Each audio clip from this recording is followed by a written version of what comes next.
Bonjour, chers frères et sœurs en Jésus-Christ.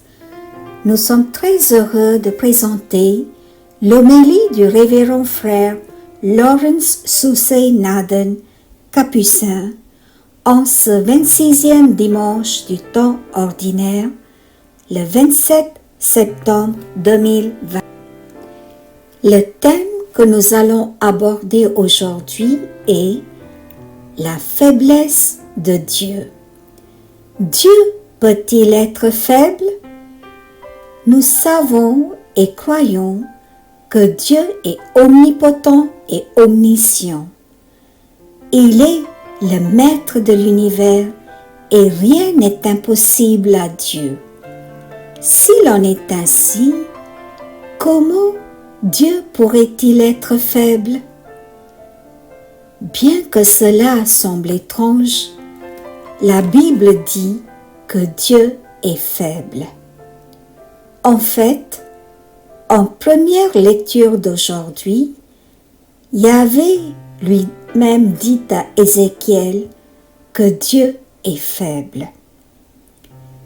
Il est intéressant de noter que Dieu laisse entendre que les gens meurent ou vivent à cause de leur choix et que ce n'est pas entre ses mains. Il est étrange que les choses ne soient pas entre les mains de Dieu, tout-puissant et éternel, mais entre les mains de l'homme faible et fragile. En tant que jeune enfant, je me demandais si Dieu est tout-puissant et si tout est sous son contrôle, pourquoi ne peut-il pas tourner un interrupteur et rendre tout le monde bon et aimant? Le monde entier sera merveilleux dans une minute. Pourquoi Dieu ne fait-il pas cela? Pourquoi avons-nous besoin de souffrir à cause du mal causé par les hommes? Je n'ai obtenu mes réponses que lorsque j'ai étudié la théologie. Dieu a choisi d'être faible parce qu'il voulait créer des êtres humains libres. Je ne peux pas prétendre vous avoir donné la liberté si je ne lâche pas totalement mon contrôle et mon pouvoir sur vous. Dieu est omnipotent et omniscient, mais il a choisi de se dépouiller complètement et d'être faible pour que les humains puissent posséder la liberté. Oui, Dieu est l'auteur de la vie et le maître de l'univers, mais parce qu'il voulait que les êtres humains aient la liberté, il est devenu faible. La première lecture affirme cette vérité que la liberté humaine est la faiblesse de Dieu. Comme le dit saint Paul, cela semble de la folie et un obstacle à comprendre et à accepter que Dieu choisisse d'être faible. 1 Corinthiens 1, 23. Est-il un Dieu stupide? Pourquoi Dieu choisit-il d'être faible? Quelle est la signification et la pertinence de Dieu omnipotent qui choisit d'être faible pour offrir la liberté aux hommes? Si la première lecture parle de la responsabilité, liberté personnelle, l'Évangile présente un bel exemple d'actualisation de cette responsabilité, liberté personnelle et porte cette liberté encore plus loin. Dans l'Évangile d'aujourd'hui, les auditeurs répondent à Jésus que c'est le premier fils et non le second qui a accompli la volonté du Père. Le premier fils est présenté sous un jour favorable, non pas parce qu'il a accompli la volonté de son père en allant au champ à la fin. Il reste sous un jour favorable, même pour avoir nié la volonté du père au début. Comment se fait-il que nier la volonté du père devienne un bon acte? Oui, à la fois en niant et en changeant d'avis, le premier fils a exercé la responsabilité et la liberté personnelle. Le deuxième fils a dit oui au père parce qu'il voulait juste lui plaire ou parce qu'il était incapable d'assumer la responsabilité pour de bonnes raisons qu'il croyait avoir pour ne pas aller sur le terrain.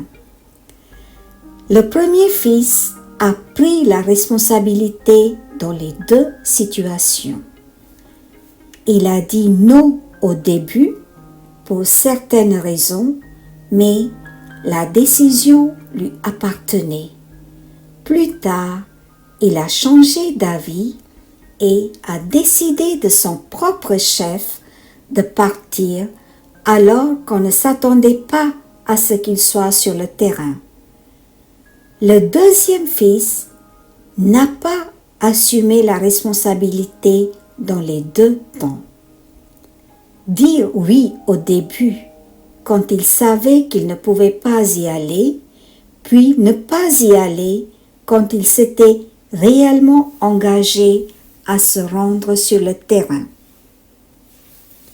Chers amis, le premier fils se distingue non seulement par l'actualisation de la responsabilité personnelle, mais aussi par l'ampleur de la responsabilité personnelle.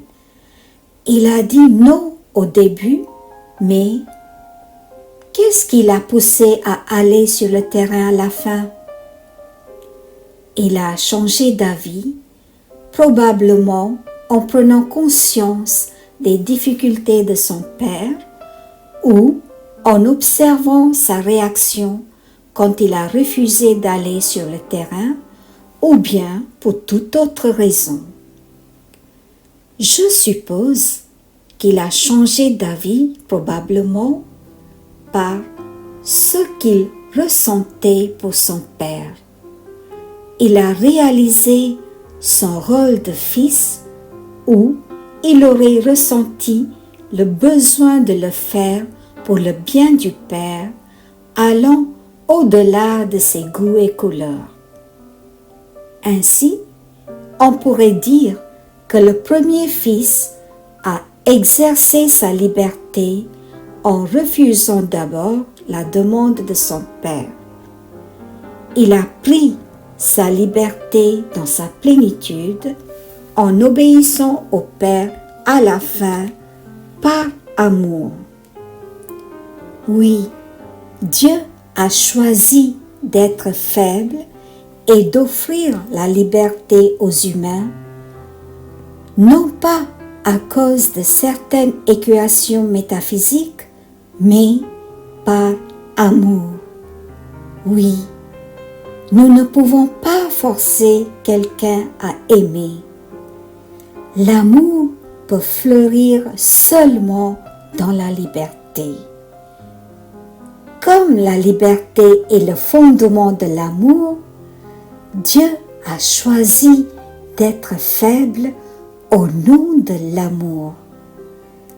La Bible nous enseigne que notre Dieu n'est pas principalement omnipotent et omniscient, mais que Dieu est amour.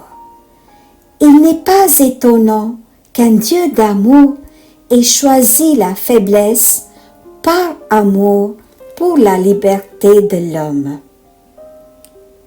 Pour aimer, nous avons besoin de liberté, mais seul l'amour peut optimiser la liberté. Oui, le prisme de l'amour porte la liberté à ses sommets. Le deuxième fils a dit oui par devoir envers son père. Le premier fils est allé au champ parce qu'il était ému par l'amour de son père. Oui, dans le devoir, nous devenons des personnes qui doivent agir. Mais dans l'amour, nous devenons des personnes qui veulent agir. Le deuxième fils a dit oui parce qu'il pensait qu'il le devait, mais le premier est allé sur le terrain parce qu'il le voulait. Oui, l'amour nous aide à passer du devoir au vouloir. Oui, l'amour est changeur de jeu. Les lectures d'aujourd'hui appellent chacun de nous, non seulement à grandir dans la responsabilité et la liberté, mais dans l'amour. Nous sommes appelés à dépasser notre position de devoir agir à vouloir agir. Nous pouvons aller à la messe dominicale parce que nous le devons ou parce que nous le voulons. Nous pouvons accepter les limites de notre conjoint parce que nous devons le faire ou parce que nous voulons le faire. Nous pouvons pardonner à quelqu'un parce que nous devons le faire ou parce que nous voulons le faire. Nous pouvons aider les pauvres parce que nous devons le faire ou parce que nous le voulons. Nous pouvons être bons et saints parce que nous devons le faire ou parce que nous le voulons. Pouvons-nous prendre un moment pour réfléchir? Suis-je une personne qui agit par devoir? Dans quel domaine je me comporte en tant que personne qui se trouve devoir agir? Puis-je devenir une personne de vouloir agir par amour? Mes frères et sœurs en Christ, ce groupe qui présente les prières et les homélies est aussi une communauté qui prie. Vous pouvez formuler vos intentions de prière et les communiquer à l'adresse suivante: ma demande de prière @gmail.com. Je répète, ma demande de prière @gmail.com. Vous pouvez donner également les noms, les dates des anniversaires de naissance, de mariage et les jours importants pour les membres de votre famille. Pour les fidèles défunts, donnez leurs noms et dates et nous prierons pour eux les jours choisis. Cette semaine, nous prions pour les intentions suivantes. Jésus, je te confie mon fils David. Guéris-le de toutes ces blessures d'enfance qui l'empêchent d'avancer et de réussir dans sa vie. Je te confie ma fille Pauline. Prions pour sa réussite. Seigneur, comble-la de toutes tes grâces. Prions pour la santé de Marie-Ange qui remet tout entre les mains du Seigneur et remercie Jésus.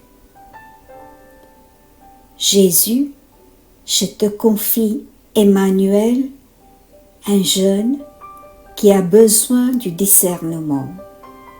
Accorde-lui ta miséricorde et mets la lumière de l'Esprit Saint dans sa vie. Merci Seigneur. Prions pour Justin qui fête son anniversaire aujourd'hui. Que le Seigneur lui accorde santé et succès, qu'il soit fortifié et restauré. Prions pour tous les malades, amis et familles que nous portons dans nos cœurs. Que le Seigneur leur accorde guérison et soulagement. Prions pour les âmes du purgatoire et les âmes délaissées. Prions pour les époux Tony Julan et les époux Justine et Marie Dasso. Que les âmes des fidèles trépassés reposent en paix par la miséricorde de Dieu. Amen. Prions ensemble.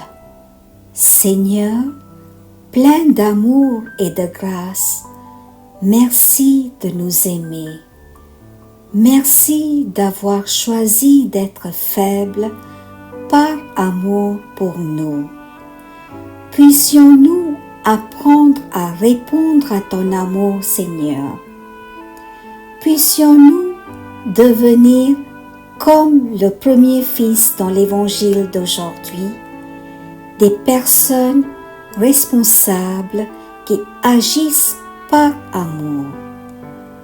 Aidez chacun de nous à mettre un peu plus d'amour dans nos cœurs, dans nos foyers, dans nos relations et dans nos lieux de travail, afin que nous puissions dépasser notre position de devoir agir à vouloir agir.